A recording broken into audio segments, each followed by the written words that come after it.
બનાસકાંઠાના અંબાજી ખાતે ફાયર વિભાગ દ્વારા મોટી કાર્યવાહી કરવામાં આવી।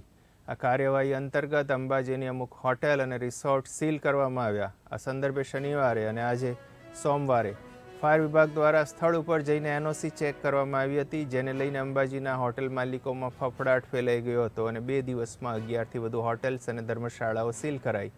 અંબાજી ખાતે શનિવારે અને સોમવારે ફાયર વિભાગ દ્વારા અંબાજી પોલીસને સાથે લઈને અંબાજીના અલગ અલગ માર્ગો પર આવેલી હોટેલ અને ધર્મશાળાઓ અને ગેસ્ટ હાઉસમાં પાલનપુરથી આવેલા ફાયર ઓફિસર દ્વારા ચેકિંગ હાથ ધરીને જે હોટેલ ધર્મશાળાઓએ એનઓસી માટે અરજી ન કરી હોય અને રકમ ન ભરી હોય તેવા એકમોને આજે સીલ કરવામાં આવ્યા હતા।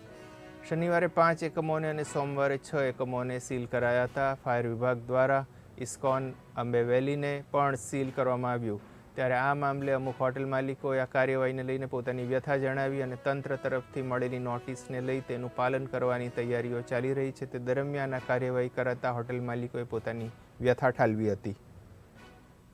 રાજકોટ અગ્નિકાંડ બાદ અંબાજીમાં જે નોટિસ ઇસ્યુ કરવામાં આવી હતી, એ નોટિસ ઇસ્યુ કર્યા બાદ જે બી ઇમારતો જે બી છે ધર્મશાળાઓ હોટલો હોય એમાં જે બી ઓનર ઓક્યુપરે ફાયર એનઓસી નથી મેળવી અને ફાયરની સિસ્ટમ પણ નથી લગાવી। લોકોને આજે 2 દિવસ શનિવારથી આપણે સિંગ મારવાની કામગીરી ચાલુ કરી છે। એમાં આપણે આજે 6 સિંગ માર્યા છે અને શનિવારે 5 માર્યા છે।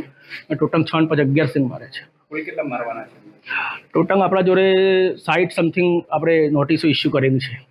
એમાંથી જે લોકોએ ફાયરની એપ્લિકેશન કરી હોય અને જે ફાયર એપ્લિકેશન કર્યા બાદ નોટિસ ફાયર એપ્લિકેશનની રિસિપ્ટ બતાવશે એમને આપણે સિંગ નથી મારવાના, અને જેને નથી એપ્લિકેશન કરી અને નથી સિસ્ટમ માટે કોઈ એક પ્રક્રિયા હાથ ધરી એમને સિંગ मारवाना है।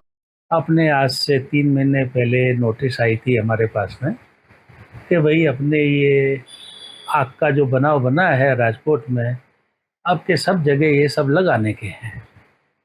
तो ये सब लगाने के बाद में अपने इसके प्रोसेस चालू कर दिया। तो अपन ने साहब को इतनी बात बोली कि मैं बोला साहब अपने वाली इतना बता दो आप मेरे को कि कौन इसके क्राइटेरिया में आता है और कौन नहीं आता है, किसको लेने का है किसको नहीं लेने का है।